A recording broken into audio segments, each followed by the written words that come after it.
Good morning. നമ്മളിനി സംസാരിക്കാൻ വേണ്ടി പോകുന്നത് റോൾ ആൻഡ് റെസ്പോൺസിബിലിറ്റി അല്ലേ. Role and responsibilities and challenges to training managers and employees. ഈ ടോപ്പിക്കാണ് നമ്മൾ പറയാൻ വേണ്ടിയിട്ട് പോകുന്നത്. അപ്പോൾ നമ്മൾ ട്രെയിനിങ്ങിനെ കുറിച്ച് കുറേ കാര്യങ്ങൾ നമ്മൾ പറഞ്ഞു കഴിഞ്ഞു അല്ലേ. അപ്പോൾ സാധാരണ ഒരു ഓർഗനൈസേഷനിൽ കുറേ മാനേജേഴ്സ് ഉണ്ടാവും അല്ലേ. ഇപ്പോൾ പർച്ചേസ് മാനേജർ ഉണ്ടാവും, സെയിൽസ് മാനേജർ ഉണ്ടാവും, അക്കൗണ്ട്സ് മാനേജർ ഉണ്ടാവും, ഇങ്ങനെ പലതരത്തിലുള്ള മാനേജർമാരുണ്ടാവും. അതേപോലെയുള്ള ഒരു മാനേജർ തന്നെയാണ് ആരെന്ന് പറയുന്നത്, ട്രെയിനിങ് മാനേജർ എന്ന് പറയുന്നത്. So we know that training is necessary in every kinds of organization അല്ലേ. Training increases the efficiency of the organization as well as the personal development of employees in the organization, right? So an effective management should be required in order to have a good training schedule in an organization. In order to make proficiency in production and making good development in the employees, the organization need good training management. So the management of training is conducted by the training manager. So one of the important duty of training manager is to manage training very successfully. Okay, so if there is no management is there in case of training, that will ultimately leads to create friction, inefficiency, waste resources, and ultimately it leads to the collapse of the organisation അല്ലേ ആണ്. അപ്പോൾ നമുക്കറിയാവുന്ന കാര്യമാണ്. So നമ്മൾ നേരത്തെ പറഞ്ഞു, നമ്മളെ ഓർഗനൈസേഷൻസിൽ കാണുന്നത് പ്രൈവറ്റ് സെക്ടർ ആയാലും ശരി പബ്ലിക് സെക്ടർ ആയാലും ശരി, സാധാരണ മാനേജേഴ്സിൻ്റെ എല്ലാ ഫങ്ഷൻസും ആര് ചെയ്യുന്നുണ്ട്, നമ്മുടെ ട്രെയിനിങ് മാനേജർ ചെയ്യുന്നുണ്ട്. അതായത് പ്ലാൻ ചെയ്യുന്നുണ്ട്, ഓർഗനൈസ് ചെയ്യുന്നുണ്ട്, സ്റ്റാഫിംഗ് ചെയ്യുന്നുണ്ട്, ഡയറക്റ്റ് ചെയ്യുന്നുണ്ട്, കൺട്രോൾ ചെയ്യുന്നുണ്ട്. ഇങ്ങനെയുള്ള എല്ലാ കാര്യങ്ങളും ആര് ചെയ്യുന്നുണ്ടെന്ന് നമുക്കറിയാം, ഒരു ട്രെയിനിങ് മാനേജർ ചെയ്യുന്നുണ്ടെന്ന് അറിയാം. So ultimately we can conclude that the training manager provides solutions to different kinds of problems arising at the time of training അല്ലേ.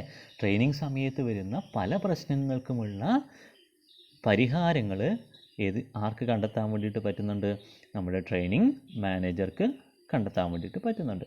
എങ്ങനെ? the proper use of resources. If any changes occur in training, then the adoption of that changing condition and make the organization a good success one. ഇതൊക്കെ ചെയ്യുന്നത് ആരാണ്? ഒരു നമ്മുടെ training മാനേജേഴ്സാണ് അല്ലേ. So making good cooperative and good successful relationship among employees in the organization made up by the training managers. But in the other side of the same coin, we know that a coin has two sides. One is good, അല്ലെങ്കിൽ one is different from one another, അല്ലെങ്കിൽ another എന്ന് നമുക്ക് പറയാൻ വേണ്ടിയിട്ട് പറ്റും. ഒരു കോയിന് രണ്ട് വശങ്ങളുണ്ട്, ഒന്ന് നല്ലതായിരിക്കും, ഒന്ന് മോശമായിരിക്കും. നമ്മൾ പണ്ടേ പഠിക്കുന്ന കാര്യമാണ്. അപ്പോൾ ട്രെയിനിങ് മാനേജ്മെൻറ്റിന് പല ഗുണങ്ങളുണ്ടെങ്കിലും the training manager always facing some kind of challenges which can be from outside to the organization and sometimes it is internal. So next year we have to discuss what are the challenges or risk faced by the training managers. So first one is selling training to top management. We know that the top management executives are highly talented and intelligent people. So for the better development of the top executives of the organization, the training manager should provide more standardized training schedules or more standardized trainers and training programs to the top level executives. So selling training to top management is a difficult task in accordance with the training manager. Then second challenge പറയുന്നത് ഇങ്ങനെയാണ്, to identify the training needs and establish priorities. ഓർഗനൈസേഷനകത്ത് ആർക്കാണ്, അതായത് നമുക്കറിയാം പലതരത്തിലുള്ള ആൾക്കാരുണ്ടല്ലേ അവിടെ. ആരുണ്ട്? First line supervisors ഉണ്ട്, operate level managers ഉണ്ട്, ടോപ്പ് ലെവൽ എക്സിക്യൂട്ടീവ്സ് ഉണ്ട്, മിഡിൽ ലെവൽ മാനേജേഴ്സ് ഉണ്ട്. ഇങ്ങനെ പലതരത്തിലുള്ള ആൾക്കാരുണ്ട് ഒരു ഓർഗനൈസേഷനിൽ. അതിൽ ഏത് എംപ്ലോയിക്കാണ് ട്രെയിനിങ് എന്നുള്ള ഒരു കൺസെപ്റ്റ് അല്ലെങ്കിൽ ട്രെയിനിങ് ആവശ്യമാണെന്ന് തിരിച്ചറിയുകയും, ഇപ്പോൾ പല ആൾക്കാർക്കും ഓർഗനൈസേഷനിൽ ട്രെയിനിങ് ആവശ്യമായിട്ടുണ്ടാവും അല്ലേ. അപ്പോൾ അതിൽ ഏറ്റവും കൂടുതൽ ഇമ്പോർട്ടൻസ് ആരൊരു ട്രെയിനിങ്ങിന് കൊടുക്കണം എന്ന് തിരിച്ചറിയുകയും ആർക്കൊക്കെ ട്രെയിനിങ് വേണമെന്ന് മനസ്സിലാക്കുകയും ചെയ്യുക എന്നുള്ളത് ട്രെയിനിങ് മാനേജറെ സംബന്ധിച്ചിടത്തോളം ഒരു ചലഞ്ചാണ്. ഇറ്റ് മേ ലീഡ് ടു, അല്ലെങ്കിൽ the selection of the trainees may sometimes leads to false result അല്ലേ. നമുക്ക് കൃത്യമായിട്ട് we need to identify, or the training manager need to identify the correct person who need actual training. എന്നാൽ മാത്രമേ the training schedule will be a success one. അപ്പോൾ അതൊരു ചലഞ്ചാണ് training മാനേജറെ സംബന്ധിച്ചിടത്തോളം. Then next one, establish training objective. നമ്മൾ കഴിഞ്ഞ ട്രെയിനിങ്ങിൻ്റെ പ്രോസസ്സിൽ പറയുമ്പോൾ ട്രെയിനിങ്ങിൻ്റെ ഒബ്ജക്റ്റീവൊക്കെ നമ്മൾ പറഞ്ഞിട്ടുണ്ടായിരുന്നു. So fixing the objectives of the training session is A difficult task. So the training manager need to identify what is the need of training in an organization, why the trainee is selected for giving training എന്നുള്ളതൊക്കെ കൃത്യമായിട്ട് മനസ്സിലാക്കുകയും the training management or the training manager should clearly define or specifically define what is the objective of training. അതാണ് മൂന്നാമത്തെ ഒരു challenge ആര് face ചെയ്യുന്നത്? Training manager face ചെയ്യുന്നത്. നാലാമത്തെ ചലഞ്ച് എന്ന് പറയുന്നത് ഈ ട്രെയിനിങ്ങുമായി ബന്ധപ്പെട്ട ട്രെയിനിങ് ഫെസിലിറ്റീസ്, അമ്യൂണിറ്റീസ്, പേഴ്സണൽ, അതായത് ഹ്യൂമൻ റിസോഴ്സുമായി ബന്ധപ്പെട്ടത് അല്ലെങ്കിൽ ഹ്യൂമൻ റിസോഴ്സസ്, അതിന് വേണ്ട എക്യുപ്മെൻറ്റ്സ്, മെറ്റീരിയൽസ്, ഇതൊക്കെ തിരഞ്ഞെടുക്കുക എന്ന് പറയുന്നത് ട്രെയിനിങ് മാനേജറെ സംബന്ധിച്ചിടത്തോളം ഡിഫിക്കൽട്ടായിട്ടുള്ള ഒരു ടാസ്ക് തന്നെ ആണ്. ഇനി നെക്സ്റ്റ് ചലഞ്ചാണ് പറയുന്നത് to select efficient instructional strategies. അതായത് എങ്ങനെ നമുക്ക് ഈ സെലക്ട് ചെയ്ത എംപ്ലോയീസിനെ അവർക്കുള്ള ഇൻസ്ട്രക്ഷണൽ സ്ട്രാറ്റജീസ് എങ്ങനെ അവരിലേക്ക് കാര്യങ്ങൾ എത്തിച്ചു കൊടുക്കും. ഡിസ്കഷൻ ആണോ, കോൺഫറൻസ് ആണോ, വീഡിയോ വിഷ്വൽസ് ആണോ, ഓഡിയോ ടാപ്പാണോ, ചാർട്ടാണോ, ഏത് മെത്തേഡാണ്, ഡെമോൺസ്ട്രേഷൻ ആണോ, സെമിനാർ ആണോ, ഏത് മെത്തേഡാണ് അവർക്ക് സ്യൂട്ടബിൾ ആയിട്ടുള്ള ഇൻസ്ട്രക്ഷൻ സ്ട്രാറ്റജീസ് സെലക്ട് ചെയ്യുക എന്ന് പറയുന്നത് ഒരു ഡിഫിക്കൽട്ടായിട്ടുള്ള ടാസ്ക്കാണ്. ഇനി എഫിഷ്യൻറ്റ് ഇൻസ്ട്രക്ഷൻ സ്ട്രാറ്റജീസ് പറഞ്ഞു, അതൊരു ചലഞ്ചാണ്.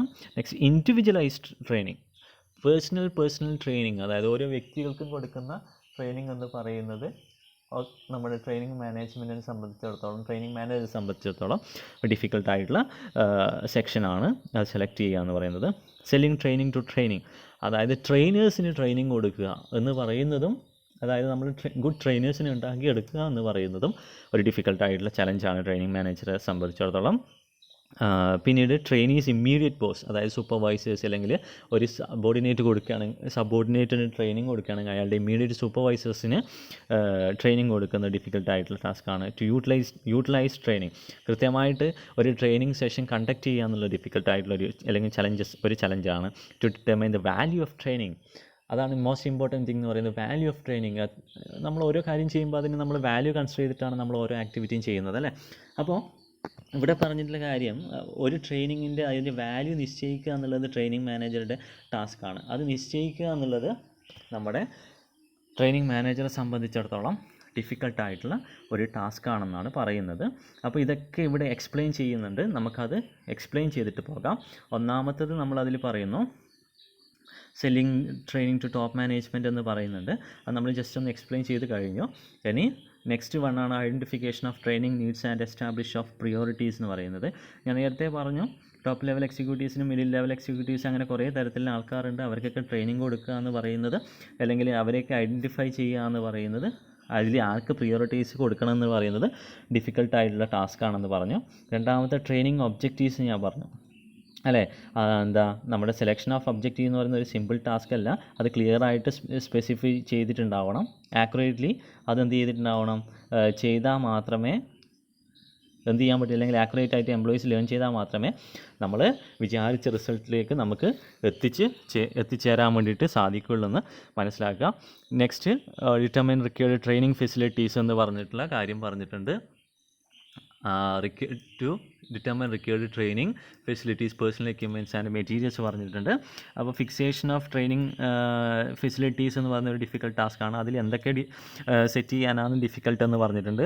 ഒരു റൂം സെലക്ട് ചെയ്യാൻ, ട്രെയിനിങ്ങിന് കൊടുക്കുന്ന റൂം ഇപ്പോൾ വലിയ റൂമാവാനും പാടില്ല, ചെറിയ റൂമാവാനും പാടില്ല, ഒരു മീഡിയം റൂമാണ് നമുക്ക് വേണ്ടത്. ഇപ്പോൾ ഒരു 10 ആൾക്കാരേ ഉള്ളൂ, ഒരു വലിയ ഹാളിലാണ് ട്രെയിനിങ് കൊടുക്കുന്നതെങ്കിൽ that will not be a good training session. It is not effective for the trainees. അത് നമ്മൾ മനസ്സിലാക്കുക. We have 100 and more of trainees and we have a small room that training session will not be a good session for the trainees. അതും നമ്മൾ മനസ്സിലാക്കേണ്ട കാര്യമാണ്. രണ്ടാമത്തെ ഡിഫിക്കൽട്ടായിട്ടുള്ള റിക്വയർമെൻ്റാണ് പറയുന്നത് equipment, training AIDS, training materials ഒക്കെ പറയുന്നത്. അതായത് ട്രെയിനിങ്ങിന് വേണ്ട എക്യുപ്മെൻറ്റ്സ്, അതിൻ്റെ സാധന സാമഗ്രികൾ, എയ്ഡ്സ്, അതിൻ്റെ മെറ്റീരിയൽസ്, ഇതൊക്കെ സെലക്ട് ചെയ്യുക എന്ന് പറയുന്നത് മാനേജറെ സംബന്ധിച്ചിടത്തോളം ഡിഫിക്കൽട്ടാണ്.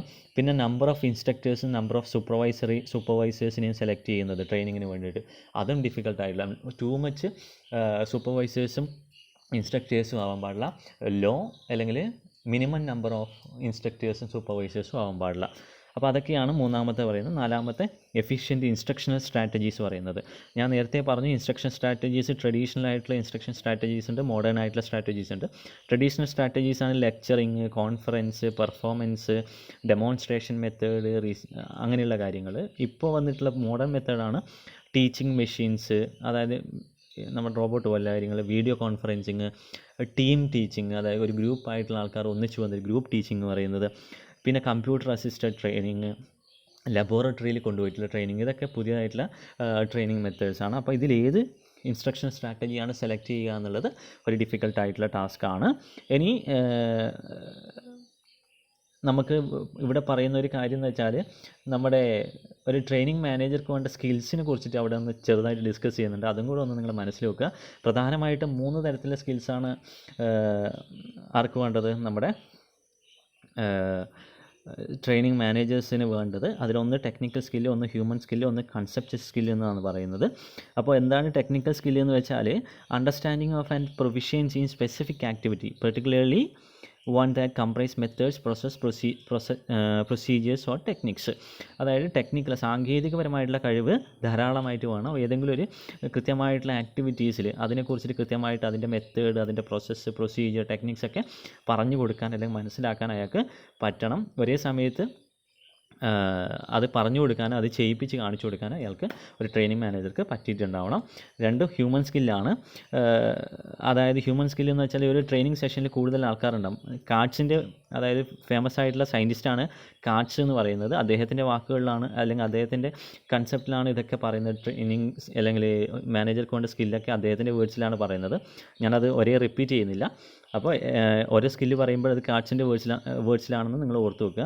അദ്ദേഹം പറയുന്ന കാര്യം ഇങ്ങനെയാണ്: ഹ്യൂമൻ സ്കില്ല് എന്ന് പറയുന്നത് ഒരു കോപ്പറേറ്റീവ് മെൻറ്റാലിറ്റി ട്രെയിനീസിൻ്റെ ഇടയിൽ വളർത്തിയെടുക്കാൻ വേണ്ടിയിട്ടൊരു മാനേജർക്ക് സാധിച്ചെടുക്കണം. എന്നാൽ മാത്രമേ ട്രെയിനിങ് വളരെ എഫക്റ്റീവും സക്സസ്ഫുള്ളായി മാറുള്ളൂ എന്നുള്ളതാണ് അതിൽ പറയുന്ന വേറൊരു കാര്യം. കൺസെപ്റ്റ് സ്കില്ല് പറയുന്നുണ്ട്. കൺസെപ്റ്റ് സ്കിൽ ഒരു കൺസെപ്റ്റ് ഉണ്ടാക്കിയെടുക്കുക, അതായത് എൻ്റർപ്രൈസ് ആസ് എ ഹോൾ. ഇത് സെപ്പറേറ്റ് ഡിവിഷൻസും ഡിപ്പാർട്ട്മെൻറ്റ്സൊക്കെ ഓർഗനൈസേഷനിലുണ്ടാവും. പക്ഷേ ട്രെയിനിങ് സമയത്ത് ഈ ട്രെയിനിങ് എന്ന് പറയുന്നത് എൻ്റർപ്രൈസ് ആസ് എ ഹോൾ, അതായത് ഓർഗനൈസേഷന് മൊത്തത്തിൽ കൊടുക്കുന്ന രീതിയിലാണ് ട്രെയിനിങ് ഉള്ളതെന്ന് മനസ്സിലാക്കിയെടുക്കാൻ, അല്ലെങ്കിൽ അങ്ങനെ ഒരു മെൻറ്റാലിറ്റി ആർക്ക് ഉണ്ടാവണം? ട്രെയിനിങ് മാനേജർക്ക് വേണം എന്നുള്ളതാണ് അവിടെ പറയുന്ന കാര്യം. ഇനി ഈ ട്രെയിനിങ് മാനേജർ, ഓർഗനൈസേഷനിൽ ട്രെയിനിങ് മാനേജേഴ്സ് ഉണ്ടാവാം. ആ ട്രെയിനിങ് മാനേജേഴ്സ് പലപ്പോഴും അവരുടെ ഉത്തരവാദിത്തം മിസ്ഇൻറ്റർപ്രിട്ടേഷൻ ചെയ്യാറുണ്ട്. അതായത് അവർ തെറ്റിദ്ധരിക്കാറുണ്ട്. പലപ്പോഴും അവരുടെ ഡ്യൂട്ടീസ്, അവരുടെ ഫങ്ഷൻസിൽ ചിലത് മാത്രമാണ് അവരുടെ മെയിൻ ഫങ്ഷൻസ് എന്നും ബാക്കിയുള്ള ഫങ്ഷൻസ് സബ്സിഡറി ഫങ്ഷൻസ് ആണെന്നും ചില സമയങ്ങളിൽ അവർ തെറ്റിദ്ധരിക്കാറുണ്ട്. അതെന്തൊക്കെയാണെന്ന് നമുക്ക് ജസ്റ്റ് ഒന്ന് നോക്കാം. ഒന്ന്, റൈറ്റിംഗ് പ്രോഗ്രാംസ്. എല്ലാ ട്രെയിനിങ് മാനേജേഴ്സും പലപ്പോഴും ചിന്തിക്കുന്ന ഒരു കാര്യം, I am just writing programmer, ഒരു പ്രോഗ്രാമർ മാത്രമാണ്, പ്രോഗ്രാംസ് എഴുതുന്ന ഒരാളാണ് താനെന്ന് മാത്രമാണ് പലപ്പോഴും ട്രെയിനിങ് മാനേജേഴ്സ് കരുതുന്ന ഒരു കാര്യം. അതിൽ പറയുന്ന കാര്യം ഇങ്ങനെയാണ്: ഇങ്ങനെയുള്ള ട്രെയിനിങ് മാനേജേഴ്സ് ചിന്തിക്കുന്ന ഒരു കാര്യം, എൻ്റെ പ്രധാനപ്പെട്ടുള്ള ഡ്യൂട്ടി എന്ന് പറയുന്നത് പ്രോഗ്രാംസ് എഴുതുക എന്നുള്ളത് മാത്രമാണ്. ഓക്കെ, അതായത് instructions, lesson plans, training manuals, programmed instruction materials, ഇതൊക്കെ എഴുതി തയ്യാറാക്കുക എന്നുള്ളതാണ് ഒരു ട്രെയിനിങ് മാനേജറുടെ പ്രധാന ഡ്യൂട്ടി എന്നാണ് ഇങ്ങനെയുള്ള ട്രെയിനിങ് മാനേജേഴ്സ് കരുതുന്നത്. പക്ഷേ എല്ലാ മാനേജേഴ്സും കൃത്യമായിട്ട് ഓർത്തിരിക്കുക, ഇതൊരു പാർട്ട് മാത്രമാണ്. ഇൻസ്ട്രക്ഷൻസ് അല്ലെങ്കിൽ പ്രോഗ്രാംസ് എഴുതുന്ന ഒരു പാർട്ട് മാത്രമാണ്. അതുകൂടാതെ പല ഡ്യൂട്ടീസും അല്ലെങ്കിൽ പല എലമെൻസും അദ്ദേഹം അല്ലെങ്കിൽ പല ഫങ്ഷൻസും അദ്ദേഹം ചെയ്യാനുണ്ടെന്നുള്ളത് മനസ്സിലാക്കുക. പിന്നീട് ചില ട്രെയിനിങ് മാനേജേഴ്സ് കരുതുന്നു they are only A job analyst, job or task analyst. അതായത് ചില നമ്മുടെ ട്രെയിനിങ് മാനേജേഴ്സ് കരുതുന്നു ഞങ്ങൾ എന്ത് ചെയ്താൽ മാത്രം മതി, they spend large part of his time to conduct job and task analysis. ഓരോ ജോബ് അല്ലെങ്കിൽ ഓരോ ടാസ്കിനെയും അനലൈസ് ചെയ്യാൻ വേണ്ടിയിട്ടാണ് അവരുടെ മുഴുവൻ സമയം അല്ലെങ്കിൽ മിക്കവാറും സമയങ്ങളും അവർ ചിലവഴിക്കുന്നത്.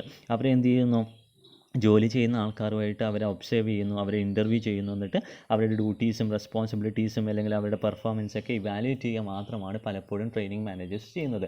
ഓർത്തിരിക്കേണ്ട കാര്യം എങ്ങനെയാണ്, ട്രെയിനിങ് മാനേജേഴ്സ് ഇത് ഒരു എലമെൻറ്റ് മാത്രമാണ്. അതുകൂടാതെ പല കാര്യങ്ങളും പല ഫങ്ഷൻസും ആര് ചെയ്യാനുണ്ട്, നമ്മുടെ ട്രെയിനിങ് മാനേജേഴ്സ് ചെയ്യാനായിട്ടുണ്ട് എന്നുള്ളത് മനസ്സിലാക്കേണ്ടതാണ്.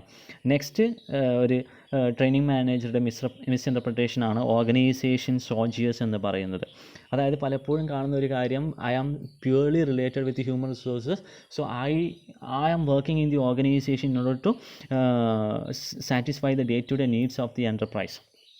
അതാണ് പല ട്രെയിനിങ് മാനേജേഴ്സും ചിന്തിക്കുന്ന ഒരു കാര്യമെന്ന് പറയുന്നത്. അവരെന്ത് ചെയ്യുന്നു, ഡേ ടു ഡേ നീഡ്സ് മാത്രം, എൻ്റർപ്രൈസിൻ്റെ നീഡ്സ് മാത്രം അവർ എന്ത് ചെയ്യുന്നു, സോൾവ് ചെയ്യുന്നു. അതായത് ഓർഗനൈസേഷനിൽ വരുന്ന ഡേ ടു ഡേ പ്രോബ്ലംസ് മാത്രം സോൾവ് ചെയ്യാൻ വേണ്ടിയിട്ട് അവർ ശ്രമിക്കുന്നു. ഇതെന്താണ് ചെയ്യുന്നത്, ഇതൊരു ട്രെയിനിങ് പ്രോബ്ലംസ് മാത്രമാണ് അവർ സാറ്റിസ്ഫൈ ചെയ്യുന്നത്. ഇവിടെ അങ്ങനെയല്ല ചെയ്യേണ്ടത്. എന്ത് വേണം, പ്രോപ്പർ ട്രെയിനിങ്ങിന് ഒരു നല്ലൊരു വൈബ്രൻ്റ് ആയിട്ടുള്ള ഹ്യൂമൻ റിസോഴ്സസിനെ മെയിൻറ്റെയിൻ ചെയ്യുകയും അവരെ ലീഡ് ചെയ്യുകയും എന്നുള്ളതാണ് ട്രെയിനിങ് മാനേജറുടെ ലക്ഷ്യമെന്ന് അല്ലെങ്കിൽ അവരുടെ ഫങ്ഷൻ എന്ന് പലപ്പോഴും അവർ മറന്നു പോകുന്നു. അത് ഓർത്തിരിക്കുക. ആക്ട് ആസ് എ കൺസൾട്ടൻ്റ് എന്നുള്ളത് പലപ്പോഴും പല ട്രെയിനിങ് മാനേജേഴ്സും ചെയ്യുന്ന കാര്യമാണ്.